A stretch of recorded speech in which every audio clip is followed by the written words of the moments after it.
Good morning, everybody. Welcome to this third and final day of EuroDIG. I hope that you had a great time so far. On Monday, if you were here for day 0, yesterday, if you're here for day 1, and today is the last day. So you have one more main session here in the hemicycle today. It is titled The Age Verification Dilemma, Balancing Child Protection and Digital Access Rights. As someone who used to work in the Children's Rights Division here at the Council of Europe, this is a topic that's very interesting, very controversial. All sorts of ideas come and clash in this debate, so I'm really looking forward to it. Before we begin, though, and we hand over to Karen, I'll hand over to João, our online moderator, to go over the rules. Thank you very much. Hello, good morning. So for those joining on Zoom, we'd appreciate you that you raise your hand when you want to take the floor, and I will be the one signaling the moderator and allowing you to unmute when your statements are invited. For those who want to join Zoom and are in the room, I ask you that you join with your microphone muted and the speaker of your device turned off. And now I hand the floor to the moderator of the session.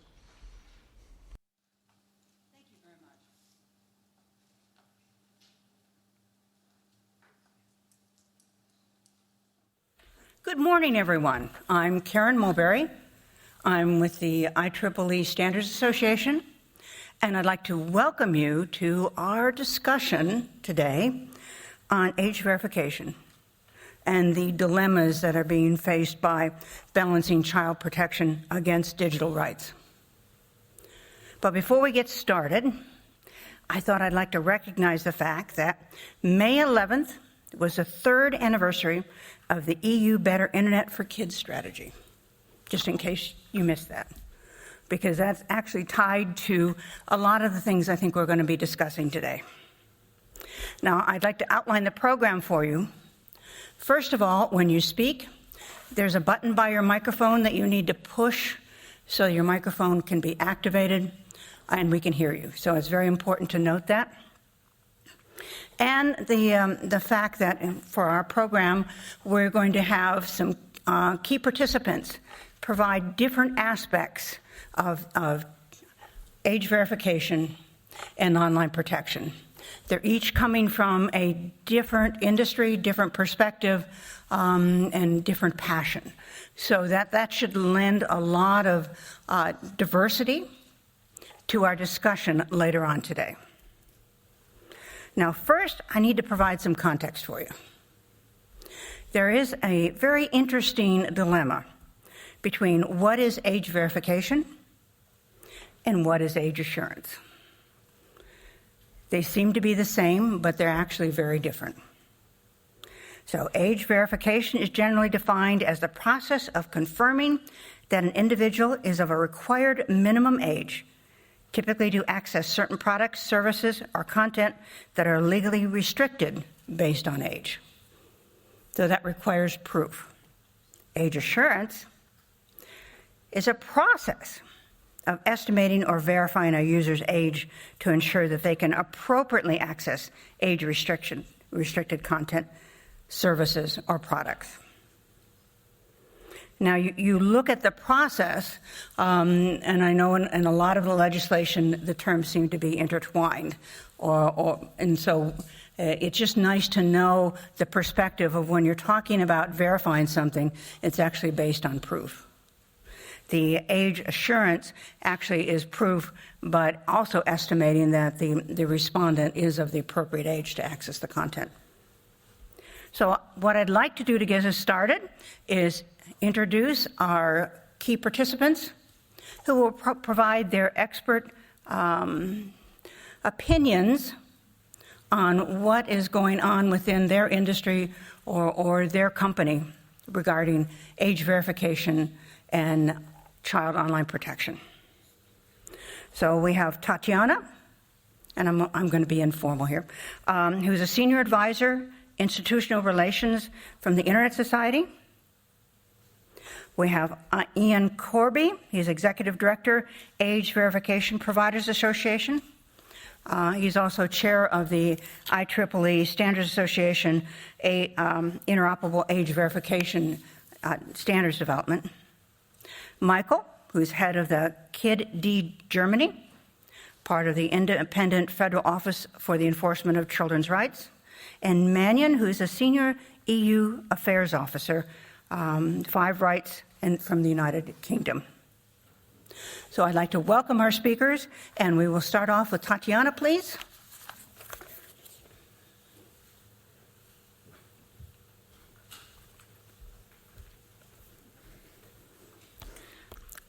Hello, everyone, and thank you for having me on this panel. At the Internet Society, we believe that Internet is for everyone. Internet improves lives of people and our society for the better. Our goal is for Internet to be open, globally connected, secure, and trustworthy. And in this light, I want to start with one big question.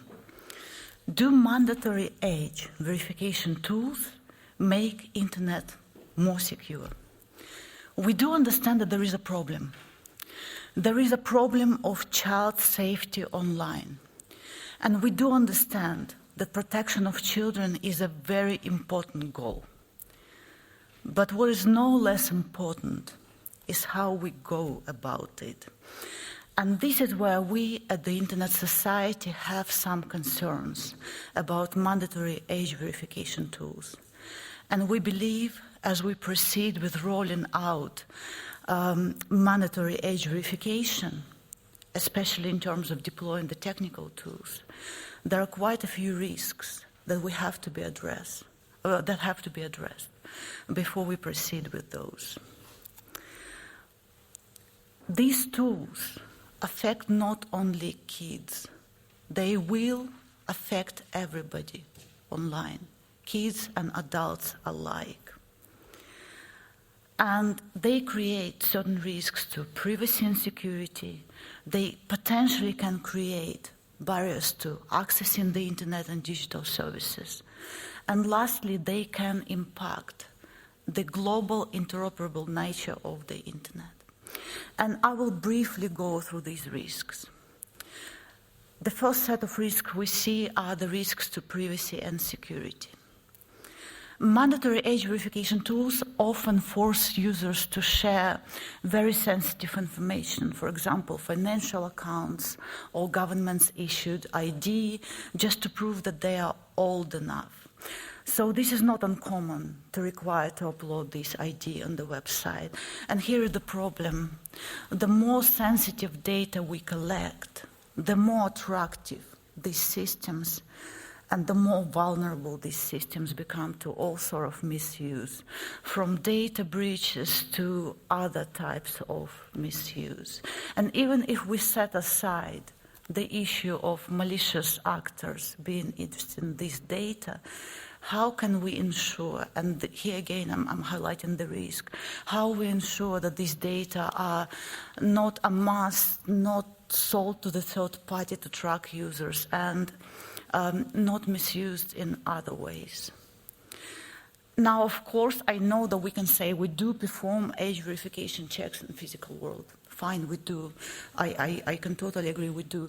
But in the physical world, in the offline world, this age verification is temporary. You show your ID and you don't give it to anybody, right? You don't upload it anywhere. In the digital world, you upload it and it leaves the digital trail. And there is no way to actually safely, maybe there is a way to safely upload your ID, but there is no way to ignore the fact that it can be tracked, that it can be collected, data can be breached.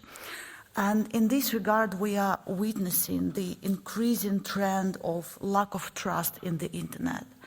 And this situation will not help to solve this problem. It's going to get worse. Research already shows that when people fear that they can be tracked, that their data can be breached, they will be less inclined to use these legitimate services that require age verification. So to sum up, age verification, mandatory age verification with technical tools, at least for now, does not offer a holistic or safe approach to protecting young people online if we do not address these risks. Instead, we can create false sense of security, and more importantly, by aiming at protecting children, we actually we are endangering everybody online. So we believe that one of the aspects to solve this problem is to ensure that mandatory age verification tools comply with privacy and security guidelines, and they can be audited independently with reports being publicly available. Now, the second set of risks, no less important, are barriers to accessibility. So you might think that age verification is just a minor bump on the road, like we think in the physical world when we are buying alcohol, we are showing our ID and going away. It's not the same in the digital realm. For some people, it's not a minor bump on the road. It's going to be a huge roadblock to the accessibility. Think about those people who do not have government-issued ID. Think about those people who cannot provide these ID or financial account information for various reasons. And most of the time, it would affect elderly people or marginalized and disadvantaged communities who already have problems accessing various digital services. In addition to financial information and ID, of course, one can say, but you can use facial scanning tools. But it is well known, even though technology advances, that these tools are working much less perfectly on people with darker skin tones or on people with disabilities, on older individuals. And then I know that this is a very uncomfortable thought, because you all probably have a device in your pocket or in your bag, or a laptop with working webcam or device camera, but it's not the case for everybody in this world. Some people just do not have this.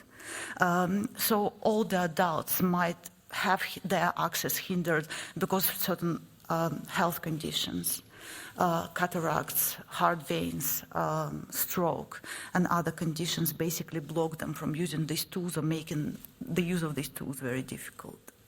And it's not only older adults who are affected.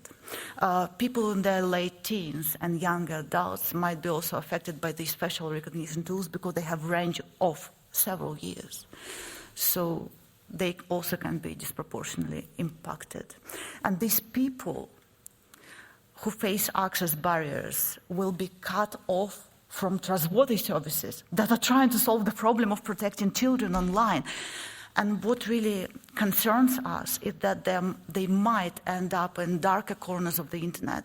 And this is the opposite of what we want to solve, what we want to achieve by trying to introduce tools for safety online. And I know that there are claims that technology is improving, that technology is solving the biases, that technology can recognize skin tones better, but technology cannot address all these issues. So technology maturity addresses only the issues of technical verification on the layer where it's performed. Right?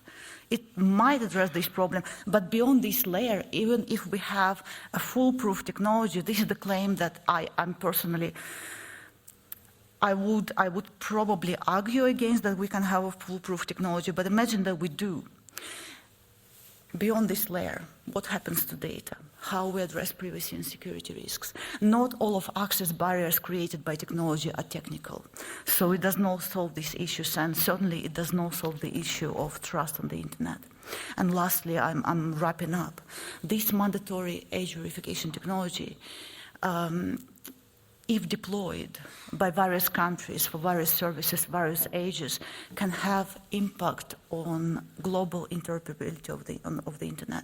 The more countries are rolling these solutions for various ages, for various platforms, for various requirements, it can affect the globally connected internet and its interoperability. And I know that we're at EuroDIG, European Dialogue on Internet Governance, but we do have to think globally. We do need to ensure that by dealing with societal problems, by dealing with this important issue of insurance safety of the most vulnerable online, we do not break the technical layer of the internet, which actually provides us with this connectivity. So globally, we believe that this solution, if we move forward with age verification technology, has to move to the globally negotiated standards, which will include various stakeholders, which will be done in a multi-stakeholder manner, allowing to factor these risks and ensure that we put security and privacy at the core of our solutions, and also that we preserve the global interoperability of the internet. And to wrap up, I want to just give an example of how it can be done without these risks. For example, there are websites that are self-labeling with metadata to allow parents to control access of their kids to harmful content or adult content. So these tools empower and protect families, empower and protect users without risking their privacy and security. I thank you. Thanks for having me, and I hope that we have a very interesting dialogue here. Thank you.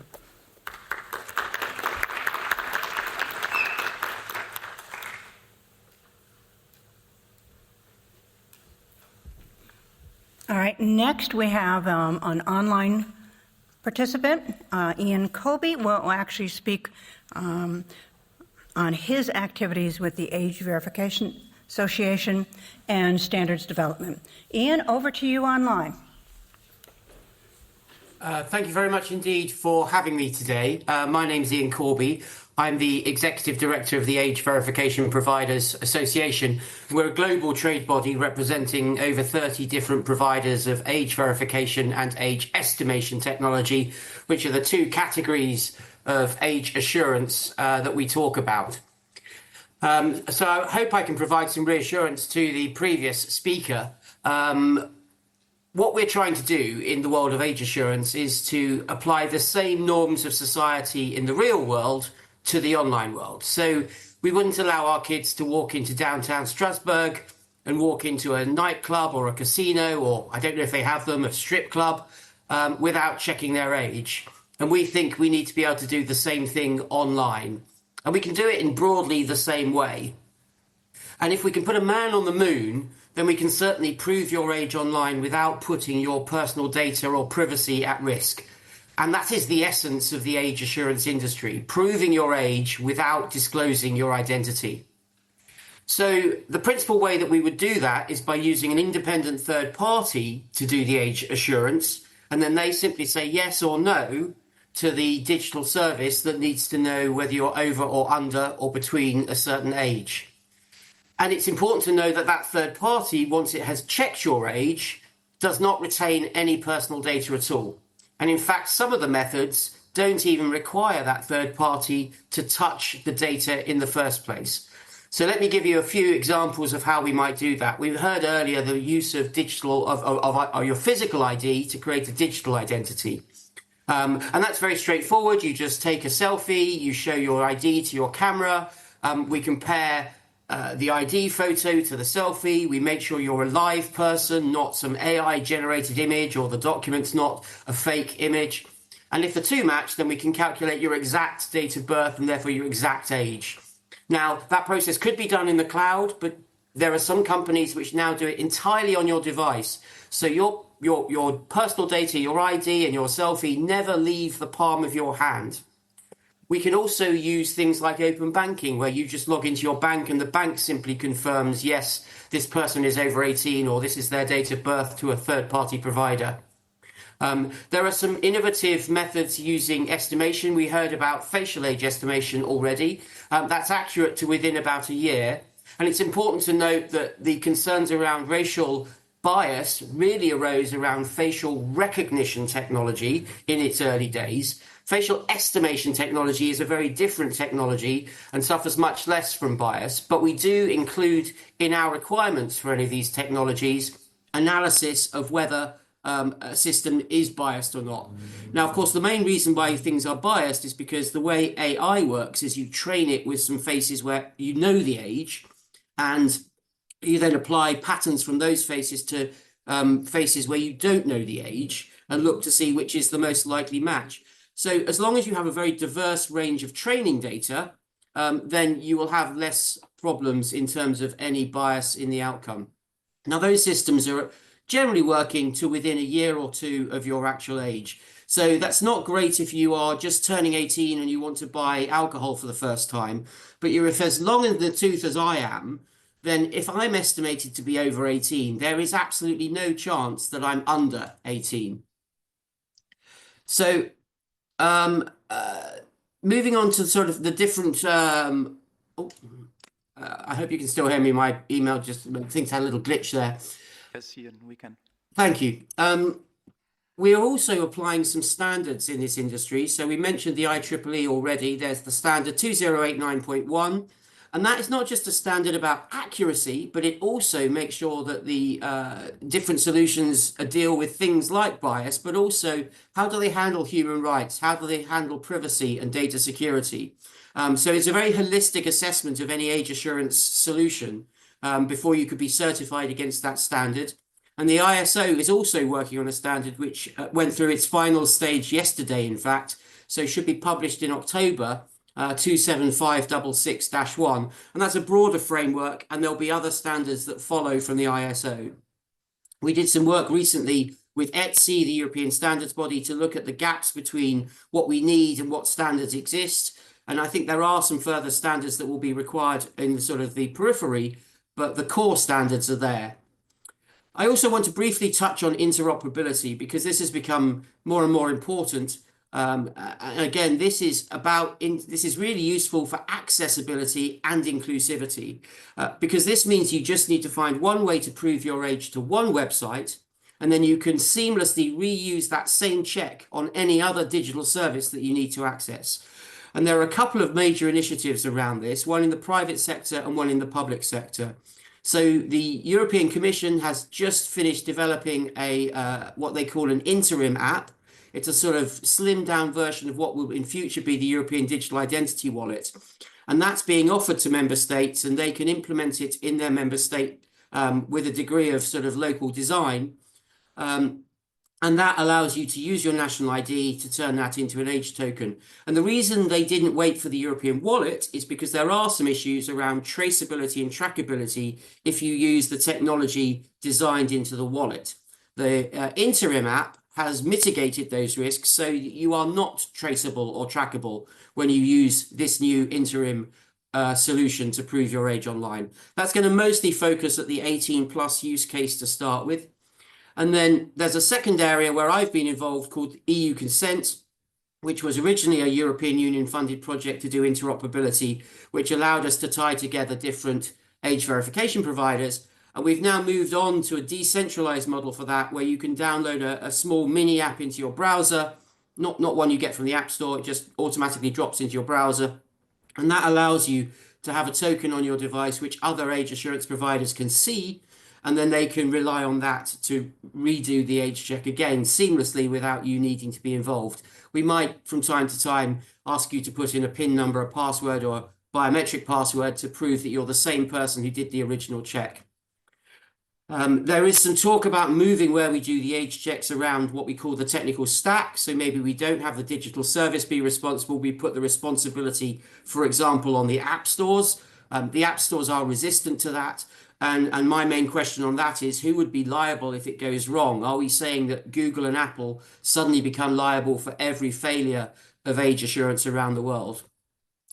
So as we look forward, I hope we can divide the debate between the technology, which I believe can deliver and mitigate all the risks that we've heard about earlier, and the policy of whether it's a good thing to provide a degree of information about age on the internet. My personal belief is it's well overdue that we make the internet age aware, not identity aware, but age aware. And that's what we aim to do as a trade association and through some of these projects I've described. So thank you very much for your time this morning.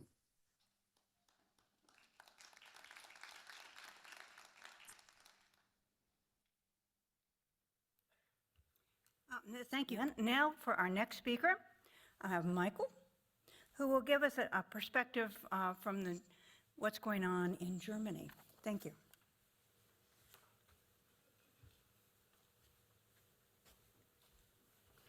thank you so much, and thank you for having me. Good morning, everyone. I hope you had a wonderful evening yesterday, and today the headache is not too bad.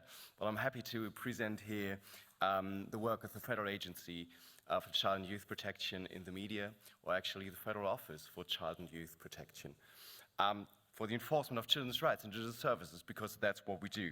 So we are a competent authority regarding Article 28 DSA, and we are responsible for the implementation of precautionary measures. For example, child-friendly presets, parental guidance tools, reporting systems, and so on. So we work on a child rights-based approach regarding the General Comment 25 and so on, and it's so not just only about protection, but also about safe participation. So what we do is that we analyze platforms which are relevant for young people. We then analyze the individual risks arising out of the different functionalities on the platforms.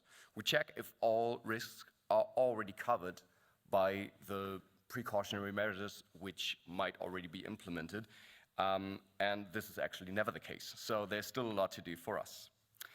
We then get in touch with the provider and start a so-called dialogic regulation where we discuss possible solutions. If they're willing to comply, it's all good and we're fine. If they don't, then we start an enforcement by forcing them with fines and so on. So to guarantee safe spaces online, the platforms need to implement precautionary measures. Actually, yesterday, the EU Commission presented the guidelines, or the draft for the guidelines for Article 28. And we are part of the working group where the guidelines were discussed, and we're actually pretty happy that the approach of individual solution and not this like one size fits it all can be found in the guidelines, in the draft. So individual solutions for each service and the necessity for different precautionary measures to create safe spaces for young people. In this context, age assurance plays an important role, or actually two roles. So it can be used to exclude minors from inappropriate content. If the system is effective, it's not just, are you over 18? Yes, no.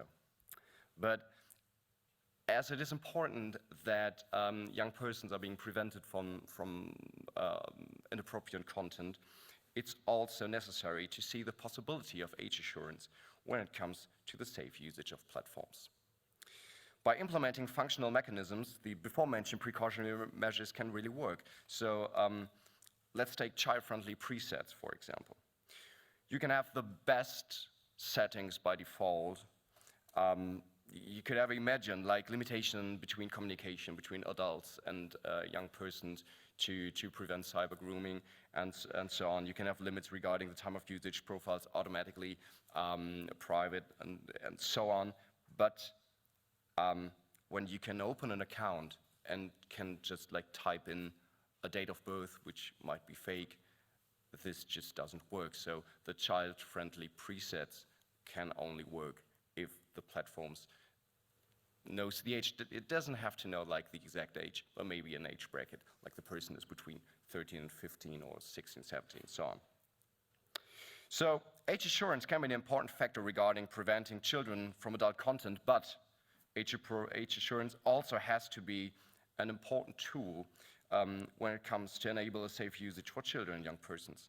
That's what respects the necessity of protection on the one hand and the safe participation and the right of safe participation on the other. To complete our holistic approach, media literacy regarding minors and parents as well has to be forced to make it a complete picture. You see, there's a lot to do, and we have to think new and work together to create a safe environment for young persons online. Thank you so much.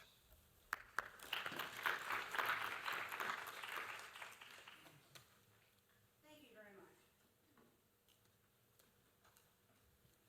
Walk faster. And now I'd like to introduce our last speaker, who will provide a very unique perspective from the Five Rights Foundation and all the work they see globally. Mannion, please join us. Thank Thank you so much for the kind introduction. Good morning, everyone. Nice to see so many people in the room and some familiar faces as well. So as was introduced, my name is Manon and I work at Five Rights Foundation. We are an NGO that really work for children and we specialize on the digital space. So our mission is really to make the digital environment safe for children by design and by default. And so coming from that perspective, I want to go back a bit to a bit what Michael was saying previously as to, what are we trying to achieve really with age assurance and with age verification? Is this children's rights respecting as well? We're talking about the rights of everyone, but we should also talk about the rights of children in this space. And finally as well, what do children actually think about those different measures that are actually being put on them? And so I think here, a good start is also to really see that the digital environment wasn't created for children, it wasn't designed for children. Children have been, really using the digital environment as much as they can.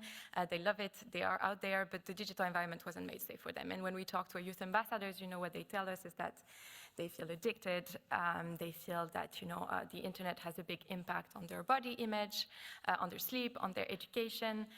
We know that, algorithm and recommender system push problematic contents onto kids. We know that, children can actually be reached by groomers online. There's a lot of issues that we see on the online environment. And what can age assurance and age verification actually bring to that? And I think, Michael really said it out. There is two roles that we see for age assurance and age verification. There is one which is about, blocking access to certain types of contents or services, and the other one which is about bringing out actually more age-appropriate experiences for children. And I think when we look a bit at the policy debates right now, we've seen a lot of focus on, banning and blocking children. We hear a lot about social media bans. We hear a lot about age verification for porn platforms, but that's only really one of the uses that we see with age verification and age assurance, and that should not be our entire focus. If we bring a children's rights perspective, to this entire debate, it's important to recognize that the digital environment, yes, bring a lot of risk in terms of, children's rights to sexual exploitation, for example, to commercial exploitation, but it also brings a lot of positive perspective in terms of the right to participation, their right to learn, to connect, to message their friends, to be active as citizens as well in our societies. And so that's why we see also a lot of potential for the second role of age assurance in terms of providing actually age-appropriate spaces for kids. And here I think it's very important that we see age assurance only really as an enabler.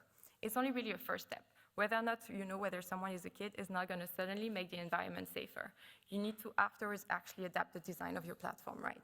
And that means changing your recommender system. That means having default settings. And if you don't do all of that, then age assurance is not going to solve anything. Age assurance per se is not a silver bullet. It's not a one-stop solution. It's not going to make the environment safer for kids. And I think it's important that we really need to reframe that debate. And we've heard a lot about the risk, and those risks are real. They're real risk with age assurance in terms of privacy, in terms of additional commercial exploitations, in terms of exclusion. And I think those risks are not only present for the general public, but also for children. Children also have a right to privacy. We see a lot about age verification as a way to age gate and to actually block children's access out. This is also exclusionary for children. But I think, if we put the right system in place, if we have a strong regulatory framework around how we use age verification and the type of technology that we have in place, then we can solve a lot of those problems.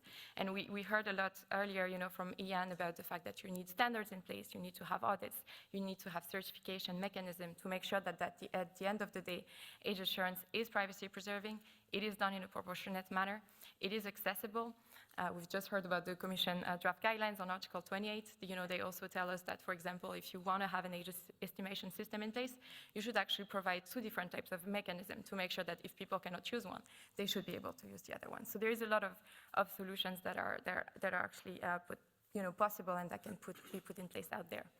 And finally, what do children actually think about those age assurance mechanisms? At the end of the day, I think this should be our first questions when we're talking about children's rights online. One of the key rights that we need to keep on repeating is, of course, children's rights to participation, children's rights to be heard. And I think, as a lot of marginalized communities, they're usually excluded from those debates. And I think it's also quite clear when we see different policy debates happening around the world, especially in terms of social media bans, we rarely hear about what actually children think. And I think when you talk to children and when you ask them, how do they use already existing age assurance mechanism, a lot of them will actually tell you that they circumvent existing self-declaration mechanism. Sometimes their parents actually also help them, circumvent those mechanisms, which kind of proves that we cannot only rely on those kind of mechanisms for ensuring safety online.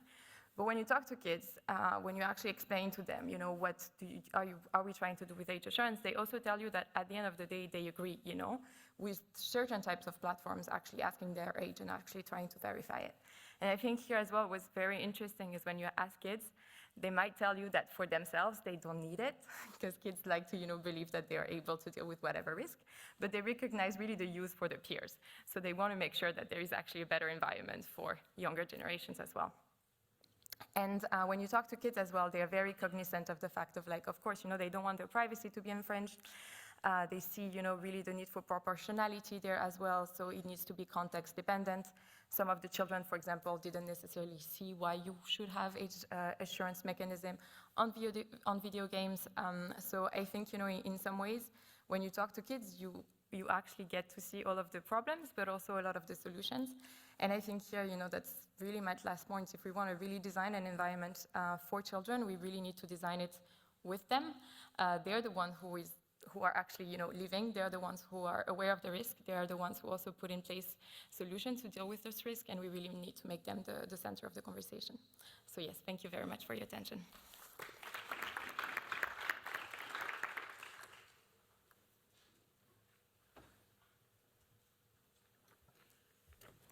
Thank you. Now you've heard from our experts talking about some of the key areas that they are focused on.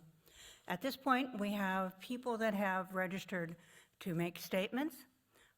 We'd like to turn and allow them to make their statements, and then we'll move into an interactive discussion based on all of the perspectives that have been presented so far this morning, the strategies, the issues, the implementation approaches, and the regulation. So please, let's go to the online statements. We're back. So actually the first statement is by Thorsten Krause, representing civil society, please. Number 31. Press the button. No. Oh. Good morning. Hello. My name is Thorsten Krause. I'm a political scientist and child rights researcher working at the Digital Opportunities Foundation based in Germany. Thanks for all your input in this discussion. We've heard that children have several rights, the right for participation, for example, but also the right for protection. And so I guess that's our duty to create safe digital environment to serve the best interests of the child. And I guess that besides media literacy, parental control mechanisms, peer guidance, that age assurance could be a really key to deliver such safe digital environments. But we have also to address the concerns you've raised, Tatiana, because children also have the right to privacy or the protection of their anonymity. And so I guess that's really important what Ian said, that technology can deliver and to overcome these challenges. There are solutions in place, and I would like to have that we use this multi-stakeholder approach to find solutions together, how to create safe environments for all people, for children, for adults, for all, and not use age verification or age assurance measures to ban someone out of something. We have to include all people in the digital environment and also children, and we can use age assurance mechanisms to create a safe digital environment. Thanks. Thank you, Thorsten. Next up, we have Victoria Omelianenko, representing International Governmental Organization at 105. Thank you. You have to press the button next to the microphone, I think. Next to the microphone. There's a round button. Yeah, on the right. No. Now, yeah. Thank you so much. Good morning, everyone. My name is Victoria Omelianenko. I'm the project officer in the International Telecommunication Union, Europe office, And it's also from our side a great pleasure to contribute to this topic. And of course, many speakers already highlighted the importance of the addressing risks for child protection and for the children. And from our side, from my side as well, working many years in this field with children, with different stakeholders, I would like to emphasize also the need for the multi-stakeholder approach in terms of stakeholders who are dealing with children on the daily basis. We start from the policy making, speaking about the regulations, and the need for the strong regulation at the international, European, national level, with many already actions in place. We also see the rising need and of more engagement with the private sector as well on the regular basis, equipping them with the knowledge and skill how to implement the regulation. We also work on the regular basis and need to continue work actively in different contexts. And of course, it's the best way works when you are with them in the room, talking, exchanging the views, seeing the real problems on the ground in the different countries from our experience as well. And we see that parents and educators are in need on the skills, first of all, to be able to protect and to implement those actions that are already developed by the policymakers, that sometimes are even in place by ISPs or private sector in general with big tech platforms. But these are the people who are all the time with the children, stakeholders that are crucial technically for providing the ecosystem of the safe environment for kids, starting from parents and educators. And on the primary importance, again, working and teaching the children itself with the tools, with clear tools, how to protect and how to prevent the risks from the early age. And having this ecosystem approach to working with different stakeholders, both of the regulatory and capacity building activities, is important. And we have the ITU channel protection guidelines for all stakeholders, making sure that everyone is aware and everyone is contributing. Thank you. Thank you. Next up is Modestus Amuts, legislator. Are you in the room or online? Nope. Swiftly moving on. Sanya Bhatia for academia. Online? No. Okay. Next up is Özgür Kesim from the technical community, apparently online. Özgür, you have the floor. Hello, everybody. I'm Özgür Kesim, a CEO of Code Blau GmbH, a security company from Berlin, Germany. We are also a member of a consortium called NGI Thaler that brings digital payments to the Eurozone that is privacy preserving. And in this context, I want to report to you and pay your attention to a solution for age verification that we have implemented in GNU Thaler, the payment system, which preserves, protects the privacy of the buyers, in this case also of the children, and also aligns with the property of subsidiarity, where the ability to pay and prove the age is bound to a coin by the parent, for example. So the digital payment system GNU Thaler operates in a way where customers receive digital tokens with which they can pay. These tokens have a denomination, and our extension for age verification allows to bind the ability to prove sufficient age with a particular coin. So there's no involvement of any ID verification and so on necessary in the context of digital payments. In a very pragmatical sense, it would be like, as a parent, I could give my child coins to buy for online games, for instance, and bind to this particular money the ability to pay for up to 14 years of age, so that the child can then themselves go online and pay for the online game without any involvement of the parents afterwards.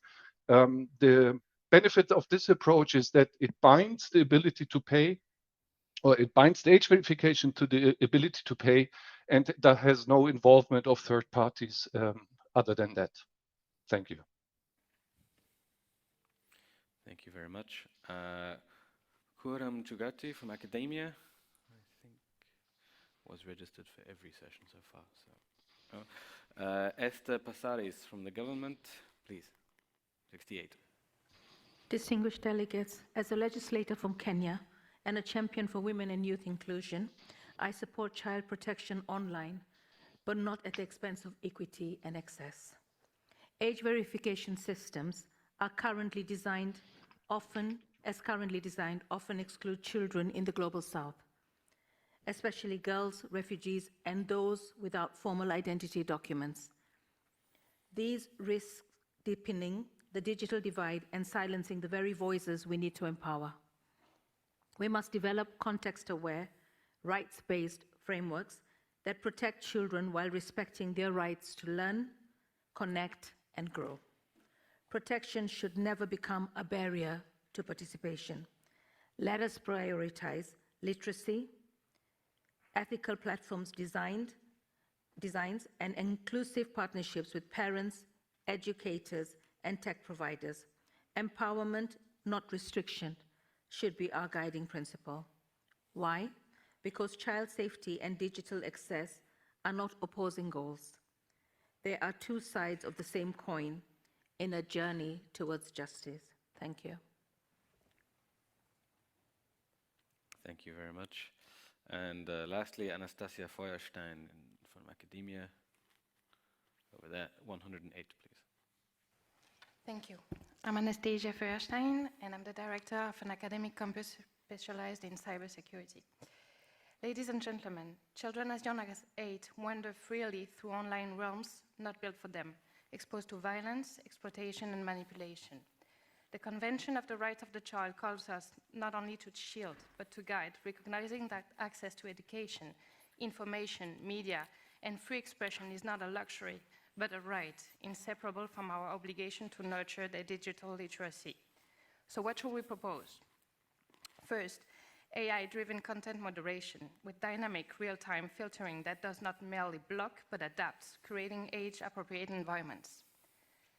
Second, industry collaboration, binding cross-sector commitments where platforms, regulators, and civil society co-create safety by design, not as marketing vanish, but as structural DNA, transparently audited and meaningfully enforced.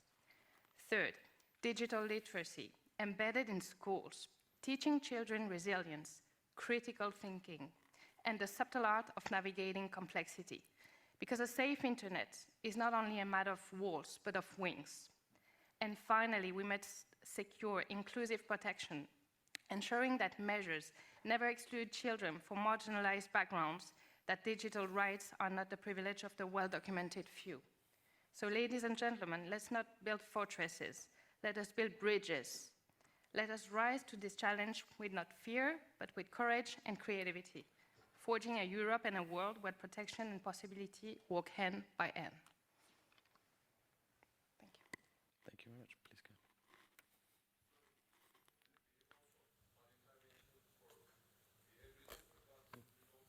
Oh. Registered.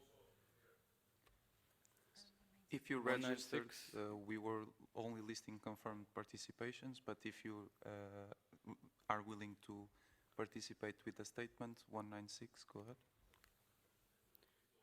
Yes, I can say we're now moving into where everyone can participate, make their statements, and ask their questions. So if you have a statement, please. Good morning, everyone. My name is Abdul Kerim Gün. I'm the Vice President of Information and Communication Technologies Authority. As a public officer representing Turkey, I want to emphasize that protecting children online isn't just a regulatory duty. It's a moral imperative.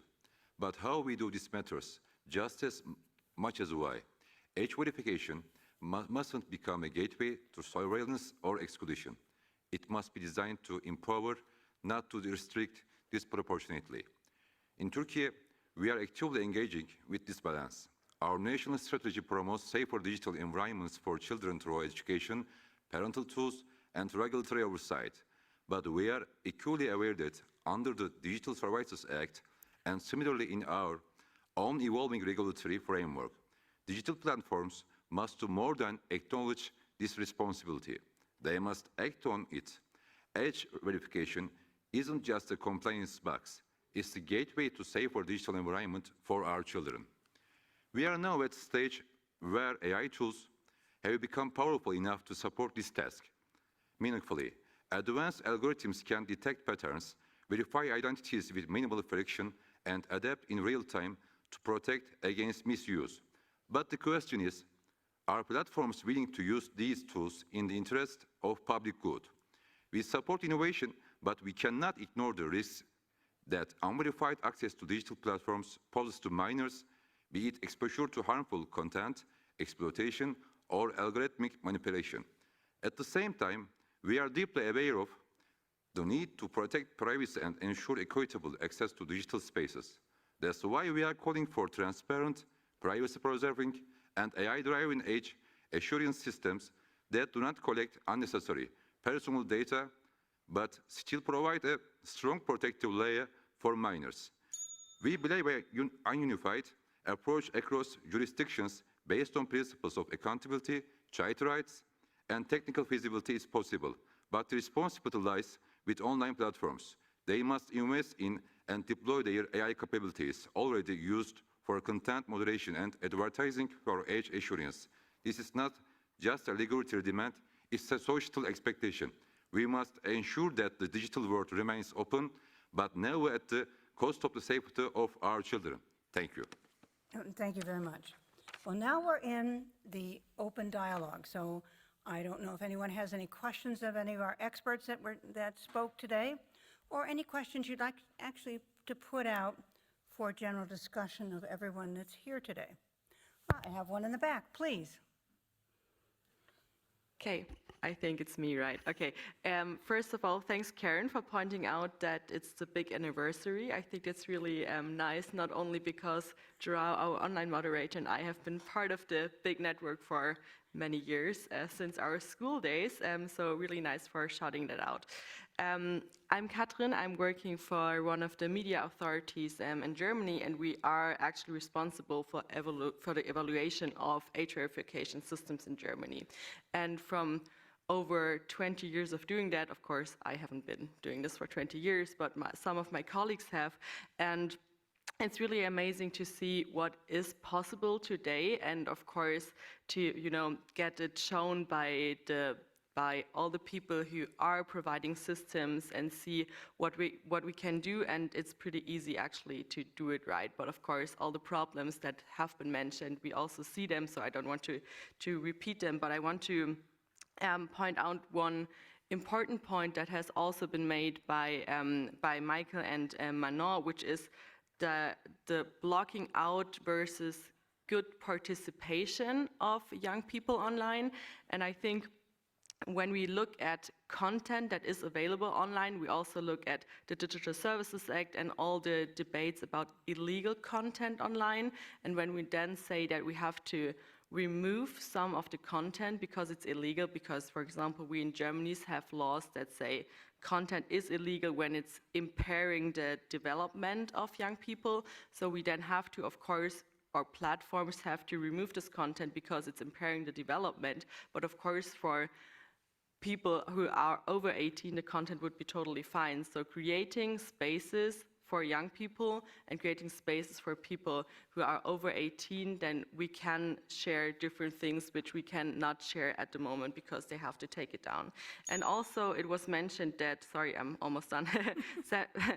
We also mentioned that it's really important the role of parents to take them into account, but our research shows that 72% of parents in Germany are not using any technical measures with their children. So my question would be, if we want to have parents taking part in that, how can we do that, and how can we assure that more parents are using technical measures like screen time and stuff with their children? Thank you for those comments. I can say personally, have a 5-year-old that I thought I had set up all the appropriate parameters. So when she got on an iPad, she only had access to the things I thought were appropriate for her. I don't know how she did it, but she got somewhere where she shouldn't have been. And so for me, there's a lot more that can be done, and including my responsibility to actually sit with her next time she decides she's going to play a game to see where she goes off to. Anyway, do we have any other points? Yes, please. Hello, My name is Yegor Yakhmurov. I'm from Ukrainian Ombudsman Office. I want to say that the question of age verification online is rapidly gaining relevance in Ukraine, particularly as we strive to better protect children from harmful digital content without undermining their rights to access information, privacy, and digital inclusion. As the context of Russian full-scale invasion, the online environment has become both critical space for education and communication, and a source of serious risks, including exposure to violence and manipulation. This creates a pressing need for balancing and rights-based framework for age assurance. I have a question for esteemed experts.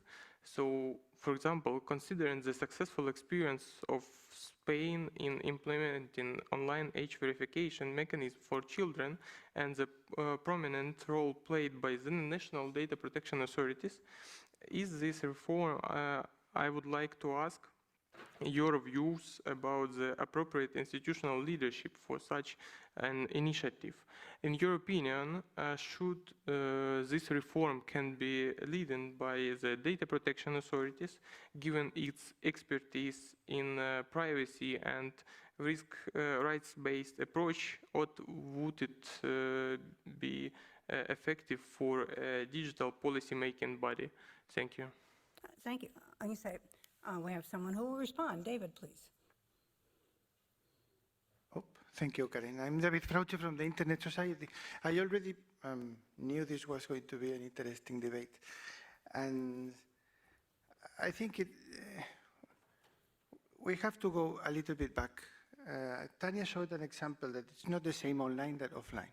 I go to a place to buy a porn magazine. I show my ID. The guy says, yeah, you're over 18. You go out from the store with your magazine, and that ID has never been recorded.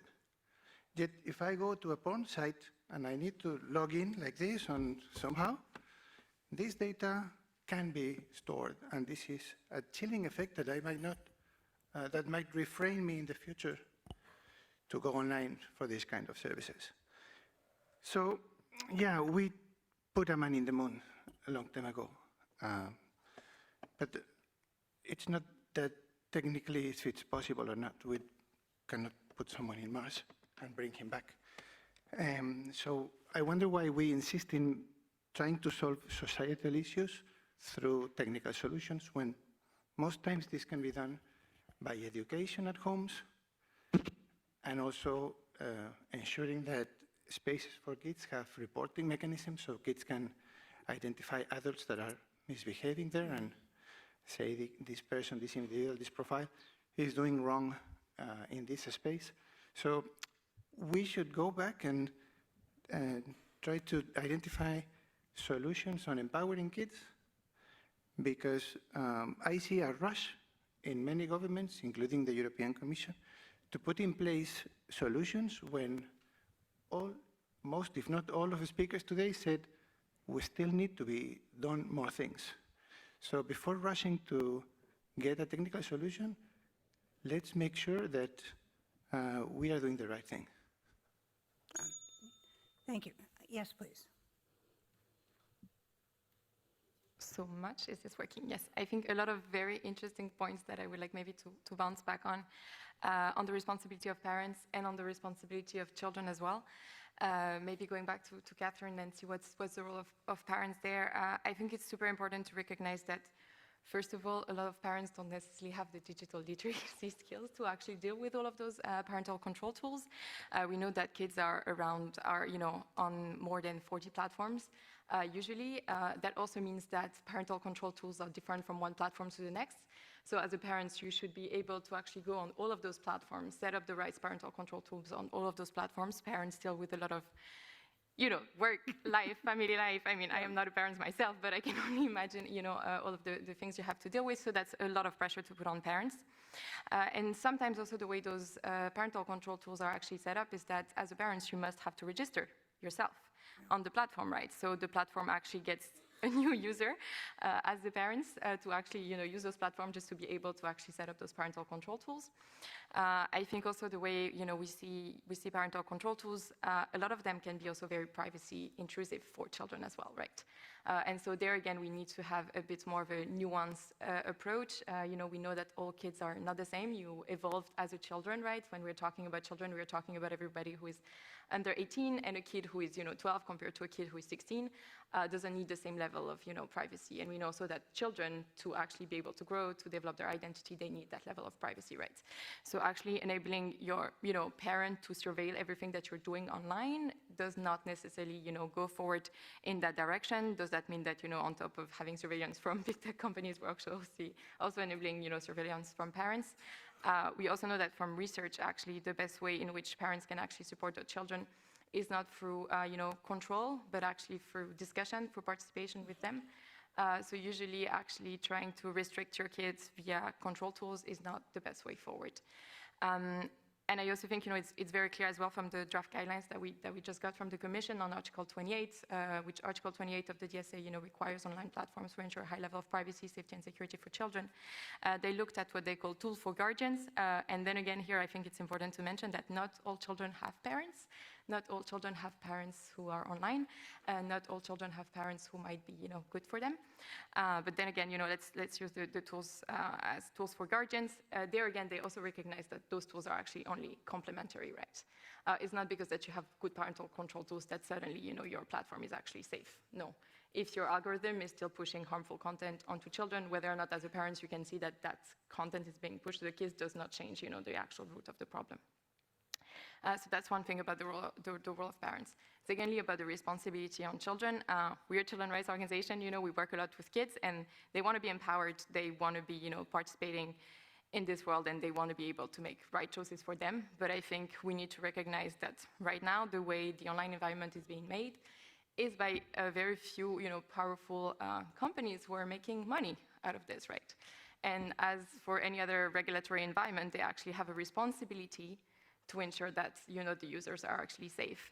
And in the same way that for kids, when you go to a supermarket and you buy a toy, you expect that toy to actually be safe for your kids because it's written that it is made for kids between 8 and 10. When you go online and that you're profiting from children, you also have that responsibility to then make that environment safe for kids.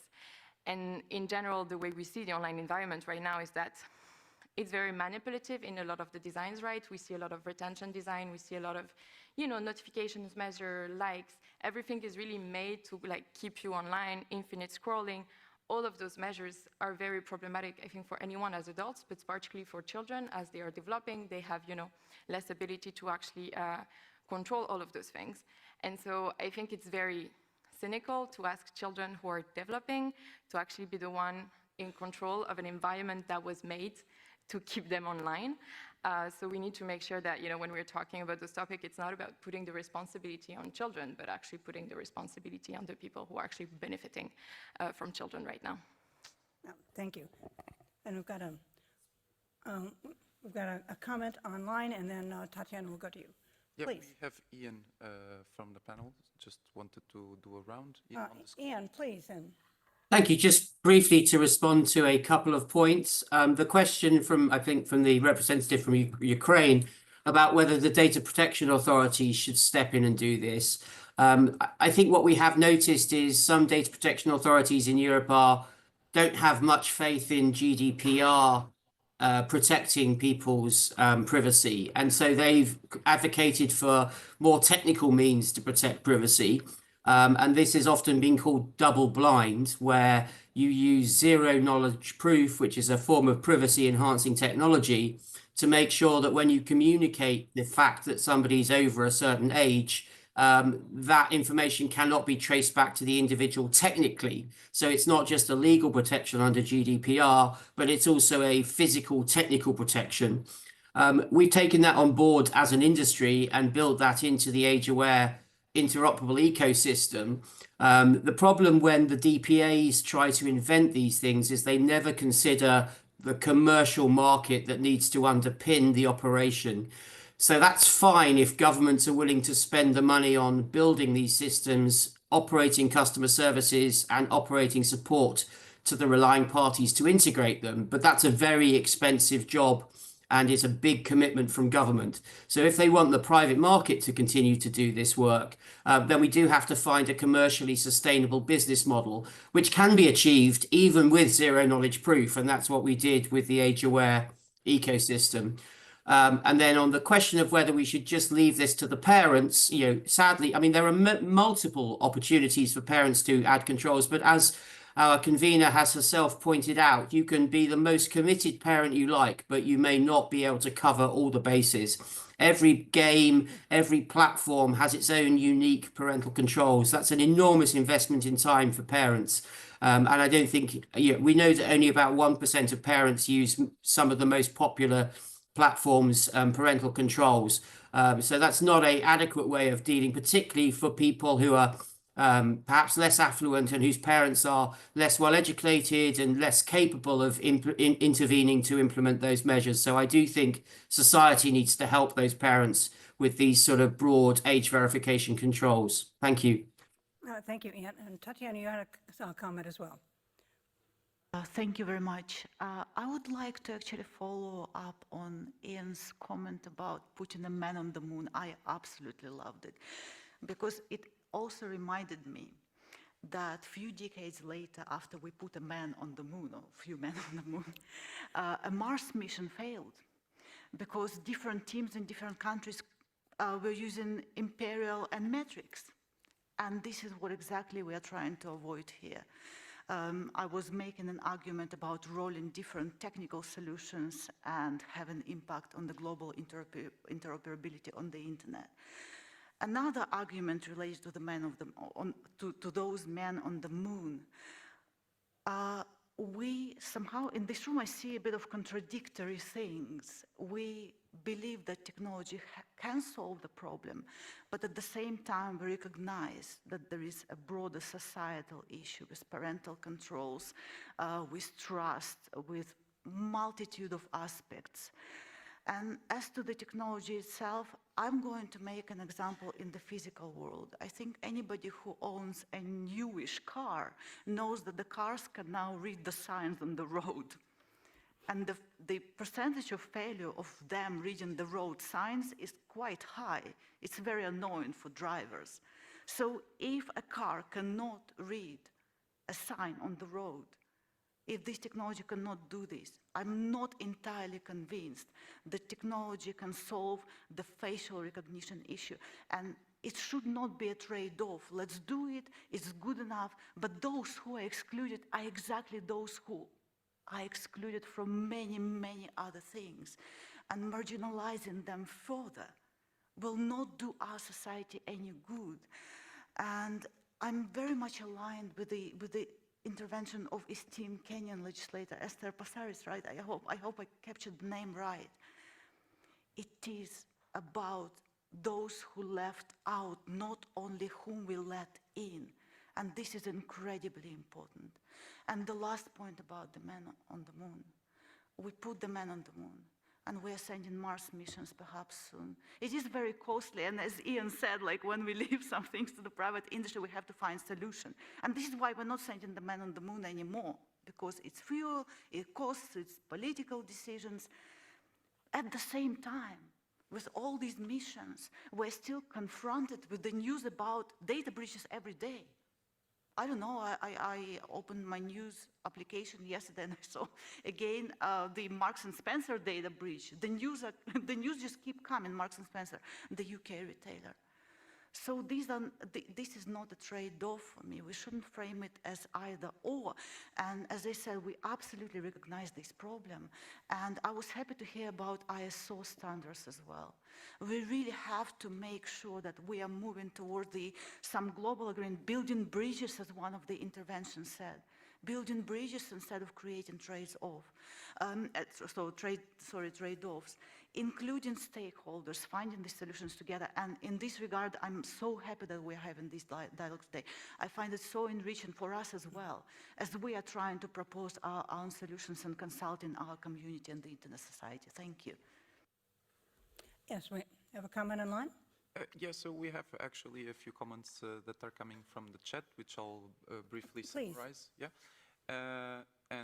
Yes, I'll then hand the floor here to someone on site that took the opportunity to interact in a hybrid format with the participants online. So we have one comment from Denise that was mentioning, okay, one thing is age verification in specific platforms and services where children are logging in, but what about other services that do not require logging in and, for instance, advertising in those platforms? How can we safeguard children? Then another one from Lufuno was focusing on the broad scope of human rights that we need to enforce and how can we ensure a transversal approach to ensure the safeguarding of human rights in the digital space for children. And then I have, I'm sorry, because I'm just scrolling down the conversation from Tapani here on the floor, 148. He raised a comment on the chat that I would kindly ask him to elaborate. Thank you. Okay, thank you. So I'm Tapani Tasvainen from Electronic Frontier Finland. And the point I wanted to raise is that while I appreciate and very much like that people have realized that age verification should be done without identification, but that is more difficult than it may seem at first, because identities tend to leak. And even if you are, let's say that poor implementation in particular can easily reveal the exact age even of the person in question. Even if it's designed to only tell it's old enough, repeated checks can still leak the exact age. The most trivial example is that the check fails today and succeeds tomorrow, then we know exactly that you are 18 today. But in even more general case, if it allows repeated checks where you're old enough at a given date, things like that, then it will easily leak that. And then added to other identifying things like the browser being used and operating system and so forth may easily lead to rather precise identification of the person in question. So the question is that how well do various age verification systems deal with this? Thank you. Are there comments online? Okay. Well, we have time for one more intervention. Please. Yes, thank you. I'm Pilar. I'm from Internet Governance Forum in Spain and former EuroDIGger. So here I would like to raise some points. First of all, regarding the digital wallet from the IRIS 2 regulation, and that from which Spain has been one of the main promoters, and I think has created a really good framework that Europe can start working on. First of all, how can we ensure that these practices can be expanded beyond Europe? It's supposed to be like this privacy protective to ensure that everyone can have this privacy online even when they access these web pages that children cannot access. Also, here I'd like to raise one of the EuroDIG messages that we brought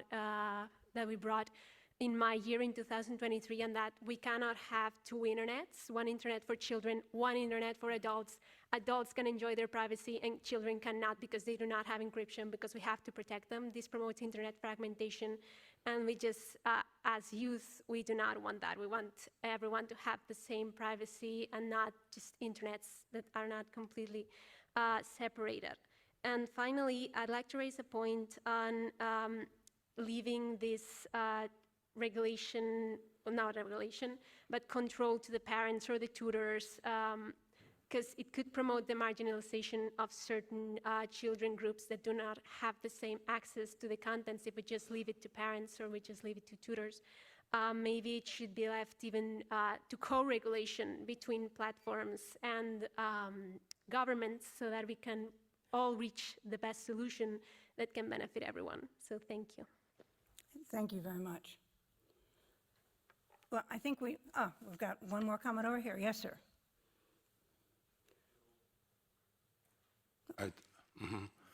My name is Valentin Koval. I'm the member of Ukrainian Media Regulator. And what I want to say that this session gave a little bit more Euroscepticism for me. Just because the only dilemma that we now have is to be kind to our children and to our future, or to tech companies. And from other side, we should understand that this place is not place for tech decisions and solutions. This place is the place for political decisions. So, and the decision could be only one: to protect the children, protect children. It's not a time to wait until, say, the civil society will sit in a row with big tech. It's no time to wait until North Korea will sit in a row with North Ireland. It's not a time when all other stakeholders gather together just to decide. We have enough, I hope, technical and political solutions to start this, because it's a real problem. It's not about to stop entrance to internet to children. It's just to stop them their entrance to risky part of internet. So we need to understand that it's not about the freedom of speech or freedom of getting information or even for freedom of entertaining. It's just the defense of our future. Thank you. Thank you. Well, to wrap up and then move on to capturing our messages, our output from this session. I mean, I think we've heard an awful lot about the need to be more age appropriate for access to information, as well as the balance for what might be technically feasible, and then balance that against what human rights, digital rights, and data protection, how that all applies and how that works. I think we have a lot of work to do still. There's a lot of aspects to think about as you move forward in terms of applying a technical solution against all the other criteria that are out there. I can tell you in my personal experience, the issue I had with my 5-year-old, I forgot to suppress pop-ups. She clicked on an ad that came up. So it was appropriate for the little game she was playing, not the ad. So there's more that needs to be done. So let me turn to our Desario, who's taking the messages for us. We need to review those and all agree that this kind of captures the essence of what we've covered this morning, and then that goes into the EuroDIG record. So please, Desario. Hello, everyone. I'm Desara Dushi, Program Committee Member of EuroDIG. The first message is it is important to find the right way to address child protection with age verification tools, as these tools affect everybody, not just kids. They create risks to privacy and security, digital services, and impact the global interoperable internet, which affects trust on the internet. To safeguard tools comply with to safeguard from these risks, we need to ensure that mandatory age verification tools comply with the requirements. We cannot have foolproof technology. The negotiations have to move to a global level involving all stakeholders. We must develop context-aware, rights-based approaches. The second message would be technology can deliver. To achieve the best interest of the child, we need to make internet age-aware, not identity-aware. The child-friendly platforms can only work if the internet knows at least the age range. However, we need to ensure that the measures taken do not leave anyone out, increasing the digital divide. And the last message is the digital environment wasn't created for children, even though many of them are now online. That's why we need to bring the children's perspective in the debate. Age assurance is not a one-step or single solution. While taking this measure, we need to make sure children are not excluded from the internet. By taking proportionate steps, including having more than one option. When designing an environment for children, we need to design it with them. Okay, any comments on the messages, the output from our discussion this morning? Yes, please. Yeah, hello, Mia Kulevin from the Internet Architecture Board. Just on the wording, the first point implies that there is a right way, which I think it makes more sense to provide a more neutral wording here. And then also it says mandatory age verification requirements need to comply with these requirements, but actually every age verification, not only the mandatory ones, need to comply. Thank you for your comments. Do we have any other comments on what was captured as output from our session?